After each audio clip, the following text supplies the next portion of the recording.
ఉదయకాలమున మరి యేసుక్రీస్తు ప్రభు యొక్క అద్భుతములను గురించి మనము ధ్యానిస్తూ వస్తూ ఉంటున్నాం. మరి ఈ రోజు కూడా యేసుక్రీస్తు ప్రభు చేసిన ఒక అద్భుతమును మనము ధ్యానించబోతుంటున్నాం. మత్తయి సువార్త 12వ అధ్యాయము 9 నుంచి 14 వచనాల దాకా ఈ అద్భుతమును గురించి రాయబడినట్టుగా మనం చూస్తూ ఉంటున్నాం. మత్తయి సువార్త 12వ అధ్యాయము మరి 9 నుంచి 14 వచనాల వరకు మనం ధ్యానం చేసినట్టయితే ఇక్కడ ఒక వ్యక్తిని మనము చూస్తూ ఉంటున్నాం. యేసుక్రీస్తు ప్రభు సమాజ మందిరంలో ప్రవేశించాడు. హల్లెలూయా. యేసుక్రీస్తు ప్రభు సమాజ మందిరంలోనికి వెళ్ళినట్టుగా మనం చూస్తూ ఉంటున్నాం. ఇంతకీ సమాజ మందిరాలంటే ఏమి అని మీకు ఒక ఆలోచన రావచ్చు. నా ప్రియమైన దేవుని బిడ్డలారా, ఈ సమాజ మందిరాలు అనేటివి మరి దేవుని ఆరాధించడానికి లేక ఒక కమ్యూనిటీ వాళ్ళు అంటే ఒక కులపు వాళ్ళు లేక ఒక గుంపైన వారు ఆ స్థలానికి చేరుకొని అది ఆ యొక్క హాల్, ఆ కమ్యూనిటీ హాల్లో మరి ఏం చేసేవారంటే పరిసయ్యులు దేవుని యొక్క ఆజ్ఞలను లేక ఆచారాలను పద్ధతులను ఆ యొక్క సమాజ మందిరములలో గుంపైన వారికి ఆయా సమాజములో ఉన్నవారికి వారు బోధించేవారు.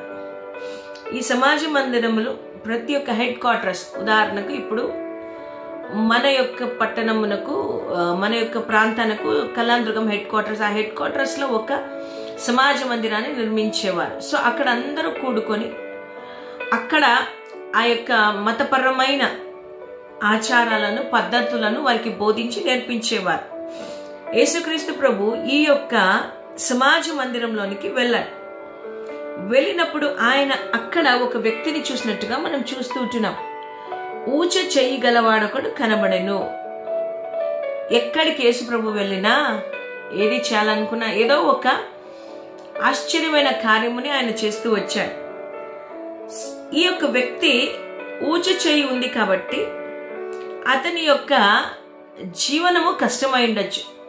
అన్ని అవయవాలు బాగుండి పని చేసుకోవడమే కష్టం, కానీ ఊచ చెయ్యి ఉంది, పని లేకపోయి ఉండొచ్చు.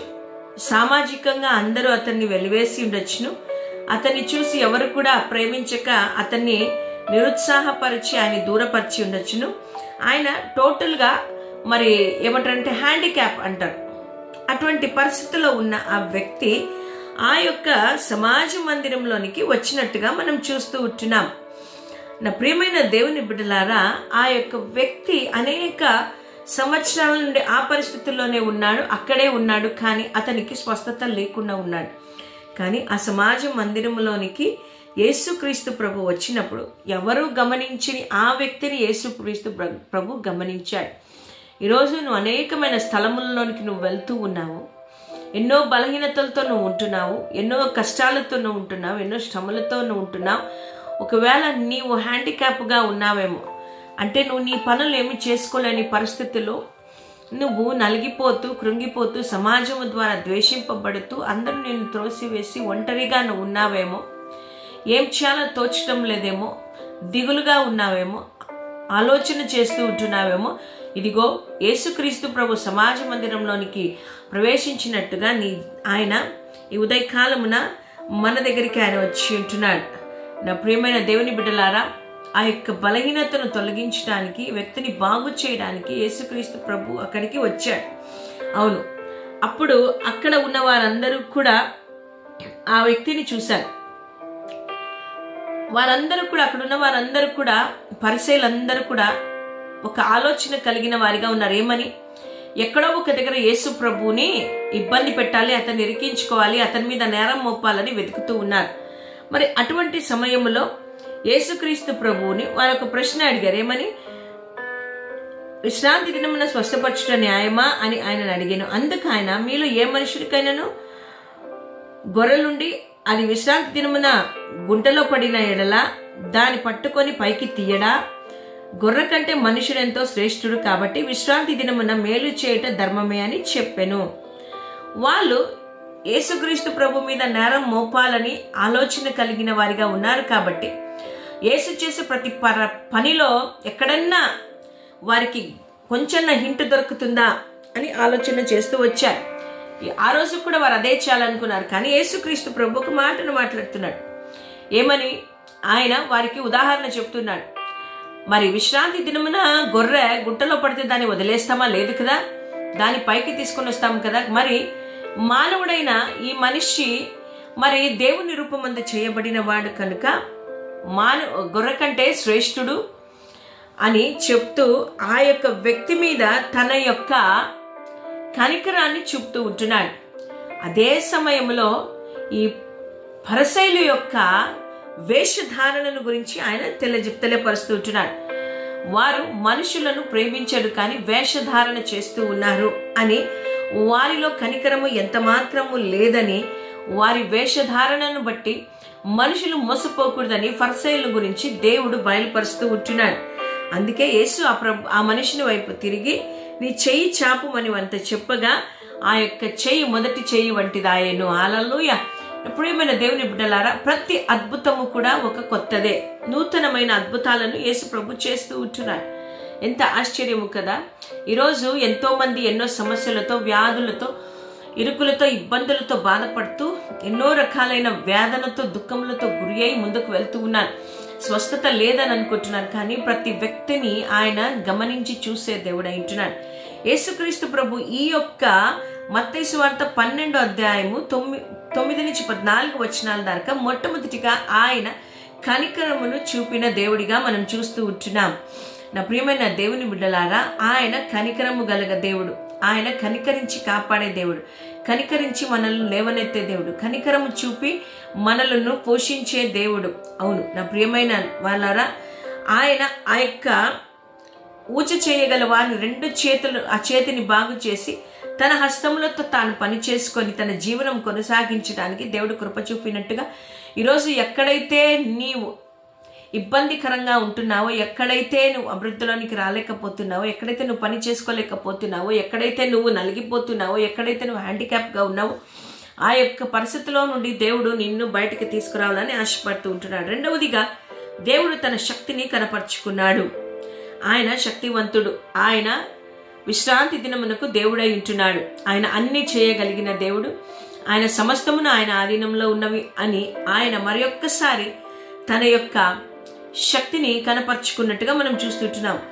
మూడవది, ఆయన ఈ యొక్క ఫరిసయ్యుల యొక్క వారి యొక్క వేషధారణను బట్టి వారు ఎంత వెనకబడి ఉన్నారో, వారు ఎంత దిగజారిన స్థితిలో ఉంటున్నారో, కనికరము లేని వారిగా, దయలేని వారిగా, మరి దేవుని యొక్క భయం లేని వారిగా వారు బ్రతుకుతున్నారని, వారు చేస్తున్నవన్నీ కేవలం వేషధారణని దేవుడు వారిని కూడా బయలుపరిచాడు. అవును ప్రియమైన దేవుని బిడ్డలారా, దేవుడు మార్పు లేని దేవుడు, ఊచి చేయగల వారిని బాగు చేసిన దేవుడు. అదే దేవుడు నిన్ను నన్ను బాగు చేయలేడా? మన పరిస్థితులను చక్కపరచలేడా? మన జీవితాన్ని మలచలేడా? మార్చలేడా? మనకు సమస్తమును సమకూర్చలేని దేవుడా? ఆయన చేతకాని వాడా? కాదు కదా. అన్నీ చేయగలిగిన దేవుడై ఉంటున్నాడు. ఆయన విశ్రాంతి దినమునకు దేవుడై ఉంటున్నాడు. ఆయన ప్రతి వ్యక్తిని ప్రతి విషయంలో బలపరిచి ఆదరించి నడిపించే దేవుడు. కాబట్టి ఆయన స్వరూపమందు, ఆయన పోలిక యందు మనల్ని చేసుకున్న దేవుడు. ఈ ఉదయకాలమున మనం ఇబ్బందుల్లో ఉన్నా, మనం కష్టాల్లో ఉంటే మనల్ని చూసి వదిలే దేవుడు కాదు. చూచుచున్న దేవుడు, నీకు సహాయము చేసే దేవుడు. ఆయన తన యొక్క కృప ద్వారా, తన వాత్సల్యము ద్వారా, తన కనికరమును ద్వారా మనల్ని ప్రేమించి మనల్ని రక్షించుకునే దేవుడు అంటున్నాడు. కాబట్టి దిగులు చెందక, నిరాశపడక, దుఃఖపడక, నా జీవితం ఇంతేనా అనుకోకుండా, ఇదిగో జీవము కలిగిన దేవుడు మరి నన్ను కనికరించే దేవుడు అంటున్నాడు, నన్ను ప్రేమించే దేవుడు అంటున్నాడు. నాకున్న అంగవైకల్యము ఏదైతే ఉందో, నాకున్న హ్యాండిక్యాప్నెస్ ఏదైతే ఉందో, శారీరకంగా, మానసికంగా, ఆధ్యాత్మికంగా ఎక్కడైతే అంగవైకల్యము నేను కలిగి ఉన్నానో దానిలో నుండి నాకు విడుదలనిచ్చి, నా జీవనోపాధికి నాకు బలమునిచ్చి నన్ను నడిపించే దేవుడు ఆయనే అనే విశ్వాసము కలిగిన వారిగా ఆయన వైపు మనము చూసినట్టయితే అద్భుతములు మనం పొందుకోగలుగుతాం. కాబట్టి ఈ ఉదయకాలమున నమ్మిక మాత్రం ఉంచుము, దేవుని మహిమను నువ్వు చూస్తావు.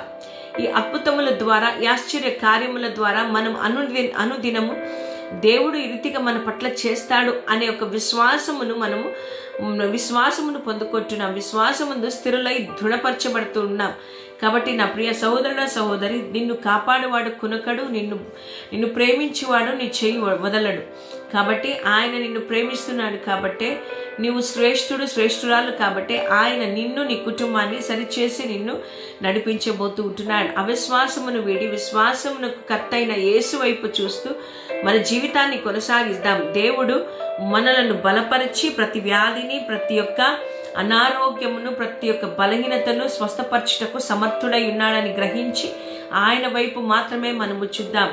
ఆయన వైపు చూసినప్పుడు ఆయనను ఆశ్రయించి వారికి ఏ మేలు కొదువై ఉండదని వాక్యం సెలవిస్తుంది కదా. ఆయనను ఆశ్రయించి వారిని ఆయన చేరదీసి నడిపించే దేవుడు. కాబట్టి ఉదయకాలముల ఆయన ఆశ్రయించు, ఆయనను హత్తుకొని ఆయన వైపు చూడు. ఆయన నీకు విడుదల, విమోచన, సమాధానం, ఆరోగ్యం, ఐశ్వర్యం సమస్తమును దయచేసి నేను నీ కుటుంబాన్ని బలపరిచి నడిపిస్తాను. దేవుడి మాటలు మన వినికిడిలో దీవించునుగాక. ఆమేన్.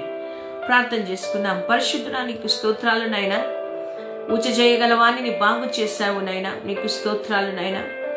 నైనా ఎంతో మంది ఈరోజు తండ్రి అంగవైకల్యము కలిగిన వారిగా, శారీరకంగా, మానసికంగా, ఆధ్యాత్మికంగా బలహీనులై ఉంటున్న వారిని తండ్రి నువ్వు ముట్టండి, బాగు చేయమని అడుగుతూ ఉంటున్నాను. ప్రతి బిడ్డను తాకండి, స్వస్థతను దయచేయండి. స్వస్థపరిచే యెహోవా దేవుడవు నీవే. కాబట్టి నీ వైపు చూస్తుంటున్నాం. మీరు పొందిన గాయముల ద్వారా స్వస్థత అనే మాటను నమ్మి ఉంటున్నాం. మాకు ప్రభా సహాయం చేసి నడిపించమని, కృపతో నింపమని వేడుకుంటూ, పరిశుద్ధాత్ముడ మా యందు మీరు, మీ యందు మేము నిలబడుటకు సహాయము దయచేయమని, వాక్యం ద్వారా అనేకులు తండ్రి నీ యందు విశ్వాసం నుంచి కృపను దయచేయమని, పరిశుద్ధాత్మ దేవుడా మమ్మల్ని బలపరిచి స్థిరపరచమని యేసుక్రీస్తు నామమున అడిగి వేడుకొచ్చున్నాం మా ప్రియ పరలోకపు తండ్రి. ఆమేన్.